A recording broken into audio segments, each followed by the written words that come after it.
Hello दोस्तों, welcome to study rankers. और इस वीडियो में हम बात करेंगे क्लास 10 सिविक्स के पहले चैप्टर पावर शेयरिंग के बारे में। यह चैप्टर बहुत ही इंटरेस्टिंग होने वाला है। इसमें हम समझेंगे कि डेमोक्रेसी में पावर को कैसे बांटा जाता है, पावर शेयरिंग क्यों ज़रूरी है और अगर यह न होता तो क्या हो सकता था। तो चलिए शुरू करते हैं। इस चैप्टर की शुरुआत दो देशों बेल्जियम और श्रीलंका की कहानियों से होती है जो हमें पावर शेयरिंग के इम्पोर्टेंस को समझाएगी। तो चलिए पहले हम समझते हैं बेल्जियम की कहानी को, जो कि है एक सफल कहानी। बेल्जियम एक छोटा सा यूरोपियन कंट्री है जो फ्रांस, नीदरलैंड्स, जर्मनी और लग्जमबर्ग से घिरा है। इसका साइज भारत के हरियाणा जितना है और यहाँ करीब 1 करोड़ लोग रहते हैं। बेल्जियम में दो मेन कम्युनिटीज हैं। 59% लोग डच स्पीकिंग हैं जो कि फ्लेमिश रीजन में रहते हैं और 40% लोग फ्रेंच स्पीकिंग हैं जो कि वेलोनिया रीजन में रहते हैं। बाकी के 1% जर्मन स्पीकिंग हैं। लेकिन राजधानी ब्रुसेल्स में स्थिति ठीक इसके उलट है। 80% लोग फ्रेंच स्पीकिंग हैं और 20% लोग डच स्पीकिंग।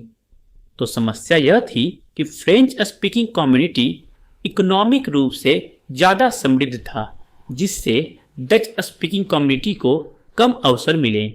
इससे 1950 to 1960 के दशक में तनाव काफ़ी बढ़ गया। बेल्जियम की सरकार ने समझदारी दिखाई और 1970 से 1993 के बीच कॉन्स्टिट्यूशन में 4 बार बदलाव किए। ये बदलाव थे: फर्स्ट, सेंट्रल गवर्नमेंट में बराबर भागीदारी, डच और फ्रेंच स्पीकिंग मिनिस्टर्स की संख्या को इक्वल रखा गया। सेकंड, स्पेशल लॉज के लिए सहमति, कोई स्पेशल लॉ दोनों कम्युनिटीज की सहमति के बिना पास नहीं हो सकता था। थर्ड, स्टेट गवर्नमेंट्स की पावर्स, सेंट्रल गवर्नमेंट की कई पावर्स स्टेट गवर्नमेंट्स को दे दी गई। फोर्थ, ब्रुसेल्स में अलग सरकार, ब्रुसेल्स में दोनों कम्युनिटीज में बराबर रिप्रेजेंटेशन वाली सरकार बनाई गई।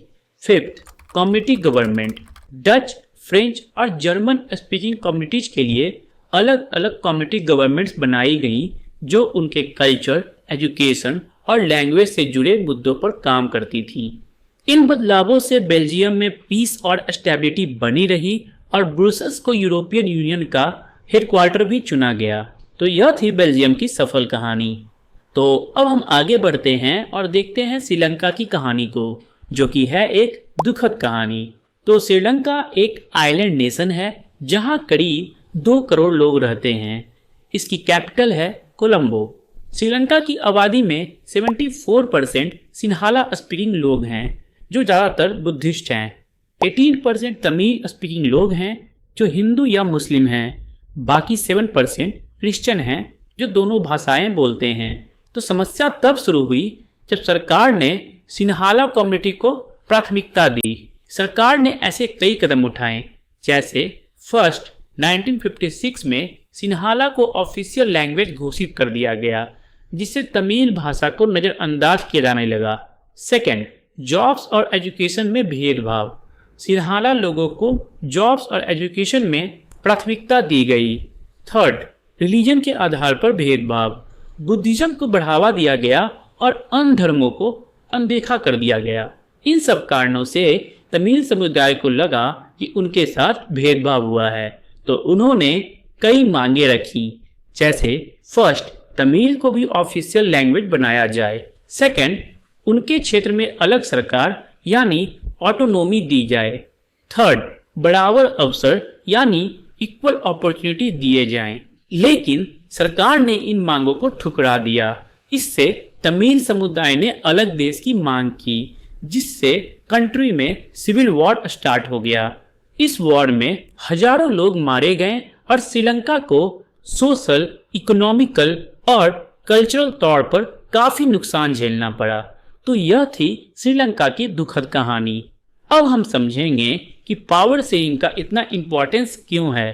तो जैसा कि हमने देखा कि बेल्जियम और श्रीलंका की कहानियों से साफ है कि पावर शेयरिंग कितना ज़रूरी है। बेल्जियम में पावर शेयरिंग से पीस बनी, जबकि श्रीलंका में इसका अभाव सिविल वॉर का कारण बना। तो चलिए जानते हैं कि पावर शेयरिंग के दो मुख्य रीजन्स क्या हैं। तो फर्स्ट है प्रूडेंशियल रीजन्स। यह सामाजिक समूहों के बीच टकराव यानी कन्फ्लिक्ट को कम करता है और स्टेबिलिटी लाता है। सेकंड है मोरल रीजन्स। पावर शेयरिंग लोकतंत्र का सोल है। डेमोक्रेसी तभी सही मायने में काम करती है जब सत्ता सभी समूहों के बीच बांटी जाए। तो इन सब को जानने के बाद अब हम समझेंगे कि पावर शेयरिंग के टाइप्स क्या हैं। तो पावर शेयरिंग के 4 मेन टाइप्स हैं। फर्स्ट है हॉरिजॉन्टल पावर शेयरिंग, यानी कि पावर को लेजिस्लेचर, एग्जीक्यूटिव और जुडिशियरी के बीच बांटा जाता है। कोई अंग दूसरे अंग से बड़ा नहीं होता, इसे चेक्स एंड बैलेंसेस कहते हैं। सेकंड है वर्टिकल पावर शेयरिंग। पावर को सेंट्रल, स्टेट और लोकल गवर्नमेंट्स के बीच बांटा जाता है, इसे हम फेडरल सिस्टम कहते हैं। थर्ड है power sharing among social groups, यानी पावर को भाषाई यानी लिंग्विस्टिक या धार्मिक यानी रिलीजियस समूहों के बीच बांटा जाता है। इसके एग्जाम्पल्स हैं बेल्जियम की कम्युनिटी गवर्नमेंट और भारत में SC, ST, OBC reservations. Fourth है power sharing among political parties and pressure groups. Power को political parties, trade unions, student unions आदि के बीच बांटा जाता है। ये समूह सरकार पर अपनी नीतियों को लागू करने का दबाव डालते हैं। तो दोस्तों, ये था क्लास 10 सिविक्स का चैप्टर पावर शेयरिंग। उम्मीद है यह वीडियो आपको पसंद आई होगी। अगर हाँ तो वीडियो को लाइक करें, दोस्तों के साथ शेयर करें और हमारे चैनल को सब्सक्राइब करें। क्लास 10 की और वीडियोज के लिए बेल आइकन जरूर दबा दें। अगली वीडियो में मिलते हैं, तब तक के लिए टेक केयर, बाय बाय।